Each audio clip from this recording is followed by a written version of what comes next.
ಸಿಂಹರಾಶಿ ವಿದ್ಯಾರ್ಥಿಗಳು ತಮ್ಮ ಗಮನ, ತಮ್ಮ ಗುರಿ ಯಾವುದು ಅಂತ ಹೇಳಿ ನಿರ್ದಿಷ್ಟವಾಗಿ ತಿಳಿದು ಆ ಮುಖವಾಗಿ ಅವರು ತಮ್ಮ ಸಾಧನೆಯನ್ನು ಮಾಡಬೇಕು. ಅಕ್ಕಪಕ್ಕಕ್ಕೆ ನೀವು ಮನಸ್ಸನ್ನು ಕೊಟ್ಟರೆ ಜೀವನ ಹಾಳಾಗ್ತಕ್ಕಂಥದ್ದಕ್ಕೆ ಹೆಚ್ಚು ಸಮಯ ಬೇಕಾಗೋದಿಲ್ಲ. ಆದ್ದರಿಂದ ನಿಮ್ಮ ಏಕಾಗ್ರತೆ ವಿದ್ಯೆಯ ಮೇಲಿರಬೇಕು ಅನ್ನುವಂಥದ್ದು. ರಾಜಕಾರಣಿಗಳು ತಮ್ಮ ಹೇಳಿಕೆಯಿಂದ ಸಂಕಷ್ಟಕ್ಕೆ ಸಿಗಹಾಕ್ಕೊಳ್ತಕ್ಕಂಥದ್ದು. ಯಾವುದೋ ಒಂದು ಬಾಯಿ ಚಪಲಕ್ಕೆ ಮಾತಾಡಿ ಎಲ್ಲರಿಂದಲೂ ಕೂಡ ಅವಮಾನವನ್ನು ಮಾಡಿಸ್ಕೊಳ್ಬೇಕಾದಂತಹ ಪರಿಸ್ಥಿತಿ ಒದಗಿ ಬರುವಂಥದ್ದು. ಮಕ್ಕಳಿಗೆ ಶ್ವಾಸಕೋಶ ಅಥವಾ ಉಸಿರಾಟ ಇದಕ್ಕೆ ಸಂಬಂಧಪಟ್ಟ ಹಾಗೆ ಸಮಸ್ಯೆ ಆಗಬಹುದು ಅಂತ ಅರ್ಥ. ಹೆಚ್ಚು ಹೆಚ್ಚು ಖರ್ಚಿನ ಪಟ್ಟಿಯನ್ನು ನೋಡಿ ನಿರಾಶೆಯಾಗ್ತಕ್ಕಂಥದ್ದು. ಇಷ್ಟೆಲ್ಲ ಖರ್ಚಿದೆ, ನಾನು ಏನನ್ನು ಮಾಡಲಿಕ್ಕೆ ಸಾಧ್ಯ ಆಗುತ್ತೆ, ಇದು ನನ್ನಿಂದ ಸಾಧ್ಯ ಇಲ್ಲ ಅನ್ನುವಂತಹ ಒಂದು ಮಾನಸಿಕವಾದಂತಹ ಸ್ಥಿತಿ ನಿಮ್ಮನ್ನು ಕಾಡುವಂಥದ್ದಾಗುತ್ತೆ. ಪ್ರವಾಸದ ಬಗ್ಗೆ ಚರ್ಚೆಯನ್ನು ನಡೆಸ್ತೀರಿ, ಆದರೆ ಕೊನೆಗೆ ಬೇಡ ಅಂತ ಹೇಳಿ ತೀರ್ಮಾನವಾಗಿ ಬೇಸರವಾಗ್ತಕ್ಕಂಥದ್ದಾಗುತ್ತೆ. ಅಶ್ವಿನಿ ದೇವತೆಗಳನ್ನು ವಿಶೇಷವಾಗಿ ಪ್ರಾರ್ಥನೆ ಮಾಡಿ ಶುಭವಾಗಿ. ಕನ್ಯಾ ರಾಶಿ ಶಾರೀರಿಕವಾಗಿ ಸುಖ ಇಲ್ಲದೆ ಇರತಕ್ಕಂಥದ್ದು.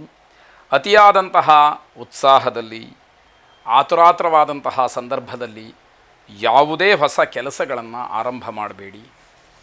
ಸ್ವಲ್ಪ ನಿಧಾನವಾಗಿ ಆಲೋಚನೆ ಮಾಡಿ ನಿರ್ಧಾರ ಮಾಡುವಂಥದ್ದು ಎಲ್ಲ ರೀತಿಯಿಂದಲೂ ಒಳಿತು.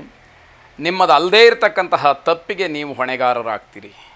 ಇದನ್ನು ತುಂಬ ಯೋಚನೆ ಮಾಡಬೇಕಾದಂಥದ್ದು. ವಾಹನ ಚಾಲನೆಯಲ್ಲಿ ತುಂಬ ಎಚ್ಚರಿಕೆ ಇರಲಿ. ಸಂಬಂಧಿಕರಿಂದ ಧನಲಾಭ, ದ್ರವ್ಯಲಾಭ ಈ ಯೋಗ ಇರುತ್ತೆ. ಅಣ್ಣ ತಮ್ಮ, ಅಕ್ಕ ತಂಗಿಯರು ಅಥವಾ ಹತ್ತಿರದ ಬಂಧುಗಳು, ಇವರ ಹಣ ನಿಮಗೆ ಸಿಕ್ಕುವಂಥದ್ದೋ, ಇವರ ದ್ರವ್ಯ ಸಿಕ್ಕುವಂಥದ್ದೋ, ಇವರ ಆಸ್ತಿಯೋ ಇಲ್ಲ ಇವರ ಆಭರಣವೋ ಏನೋ ಸಿಕ್ಕುವಂಥದ್ದು, ಅಥವಾ ನೀವೇ ತಗೊಳ್ಳುವಂಥದ್ದು, ಹೀಗೆಲ್ಲ ಏನು ಬೇಕಾದರೂ ಆಗ್ಬೋದು. ಆ ರೀತಿಯ ಒಂದು ಯೋಗ, ಅಂತಹ ಪ್ರಸಂಗ ಈ ದಿವಸ ಒದಗತ್ತೆ ಅಂತ ಅರ್ಥ. ಈಶ್ವರನ ಆರಾಧನೆ ಪ್ರಾರ್ಥನೆಯನ್ನು ಮಾಡಿ ಗೋವಿಗೆ ಅಕ್ಕಿ ಬೆಲ್ಲವನ್ನು ಕೊಡಿ. ನ್ಯಾಯಸಮ್ಮತವಾದಂತಹ ಯಾವ ಆಸ್ತಿಯಾಗಲಿ, ದ್ರವ್ಯವಾಗಲಿ, ಹಣವಾಗಲಿ, ಒಡವೆಯಾಗಲಿ, ವಸ್ತ್ರವಾಗಲಿ ನಮಗೆ ಬರಬೇಕೋ ಅದು ಬರಲಿ ಅಂತ ಹೇಳಿ ಪ್ರಾಮಾಣಿಕವಾಗಿ ಪ್ರಯತ್ನ ಮಾಡಿ ಶುಭವಾಗಿ. ತುಲಾರಾಶಿ ಹೊಸ ಸಂಬಂಧಗಳಲ್ಲಿ ನಿಮ್ಮ ಗೌರವವನ್ನು ನೀವು ಕಾಪಾಡಿಕೊಳ್ಬೇಕು. ಸ್ವಲ್ಪ ಕಷ್ಟ ಇದೆ.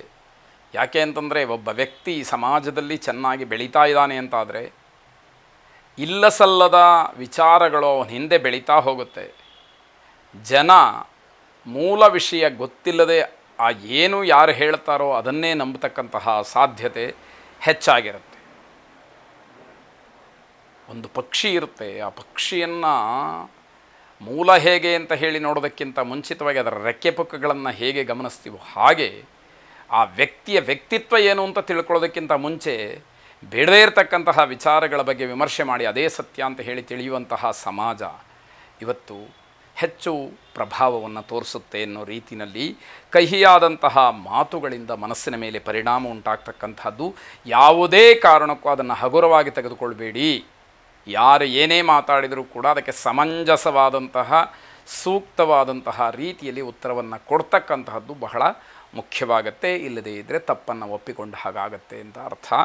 ಕೆಲಸದ ಸ್ಥಳದಲ್ಲಿ ವೈಯಕ್ತಿಕವಾಗಿ ಋಣಾತ್ಮಕವಾದಂತಹ ವಾತಾವರಣ ಸ್ವಲ್ಪ ಬೇಸರವನ್ನು ಉಂಟು ಮಾಡ್ತಕ್ಕಂಥದ್ದಿದೆ. ಪ್ರೇಮ ಸಂಬಂಧದ ವಿಚಾರದಲ್ಲಿ ಜಗಳ, ವಿರಸ ಅಂತಕ್ಕಂಥದ್ದು ಬರಬಹುದು. ಬಂಧುತ್ವದಲ್ಲಿ ವಿನಾಕಾರಣ ಬಿರುಕುಂಟಾಗುತ್ತೆ. ಅಣ್ಣ ತಮ್ಮಂದರಲ್ಲಿ, ಅಕ್ಕ ತಂಗಿಯರಲ್ಲಿ, ಬಂಧುಗಳಲ್ಲಿ, ಸಹೋದರ ವರ್ಗದಲ್ಲಿ, ಹೀಗೆ ಯಾವುದೋ ವಿಚಾರಕ್ಕೆ ಸಂಬಂಧಪಡದೇ ಇರತಕ್ಕಂತಹ ಮಾತುಗಳು ಬರುತ್ತೆ, ಭಿನ್ನಾಭಿಪ್ರಾಯಗಳು ಬರುತ್ತೆ, ವೈಮನಸ್ಯ, ವೈರುಧ್ಯ ಅಂತಕ್ಕಂಥದ್ದು ಅಲ್ಲಿ ತಾಂಡವವಾಡುತ್ತೆ ಎನ್ನುವಂತಹ ಅರ್ಥ. ಮಾತೆ ಸೀತೆಯನ್ನು ಪ್ರಾರ್ಥನೆ ಮಾಡಿ ಶುಭವಾಗಿ. ವೃಶ್ಚಿಕ ರಾಶಿ ರಾಜಕಾರಣಿಗಳಿಂದ ಭಯ ಉಂಟಾಗಬಹುದು, ಎಚ್ಚರವನ್ನು ವಹಿಸಿ. ವಾದ ವಿವಾದ, ನಿಷ್ಠುರ ಜಗಳ ಮಾಡಿಕೊಳ್ಳೋದಕ್ಕೆ ಹೋಗಬೇಡಿ ಅನ್ನುವಂಥದ್ದು. ಪ್ರಕೃತ ನಿಮ್ಮ ಆರೋಗ್ಯದಲ್ಲಿ ಯಾವುದೇ ವ್ಯತ್ಯಾಸಗಳಿಲ್ಲ, ಆರೋಗ್ಯ ಚೆನ್ನಾಗಿದೆ ಅನ್ನುವಂತಹ ಸೂಚನೆ. ಅದನ್ನು ಹಾಗೆ ಮುಂದುವರಿಸ್ಕೊಂಡು ಹೋಗ್ತಕ್ಕಂಥದ್ದು ಬಹಳ ಮುಖ್ಯವಾಗುತ್ತೆ. ಆಯಸ್ಸಿನ ಬಗ್ಗೆ ಪ್ರಶ್ನೆ ಮಾಡಬಾರ್ದು. ಆರೋಗ್ಯದ ಬಗ್ಗೆ ತಿಳಿಬೇಕು, ಅದಕ್ಕೆ ಬೇಕಾದಂತಹ ಮುನ್ನೆಚ್ಚರಿಕಾ ಕ್ರಮವನ್ನು ತಗೊಳ್ಳಬೇಕು. ಆಯಸ್ಸಿನ ಬಗ್ಗೆ ಯಾರನ್ನೂ ಕೂಡ ಕೇಳೋದಕ್ಕೆ ಹೋಗಬೇಡಿ. ಅದು ಭಗವಂತನ ನಿಯತಿ. ಅದು ಅವನು ಯಾವ ರೀತಿಯಲ್ಲಿ ಆದೇಶವನ್ನು ಮಾಡಿರುತ್ತಾನೋ ಅಷ್ಟು ದಿವಸ ಮಾತ್ರ ನಾವು ಭೂಮಿ ಮೇಲೆ ಇರಬೇಕಾದಂಥದ್ದಷ್ಟೇ. ನಿಮಗಿಂತ ಬಲಶಾಲಿಗಳ ಜೊತೆಯಲ್ಲಿ ಸ್ಪರ್ಧೆಯನ್ನು ಮಾಡೋದಕ್ಕೆ ಹೋಗಬೇಡಿ, ಗೆಲ್ಲೋದು ಕಷ್ಟ ಆಗತ್ತೆ. ಅದನ್ನು ಅರ್ಥ ಮಾಡಿಕೊಳ್ಬೇಕು.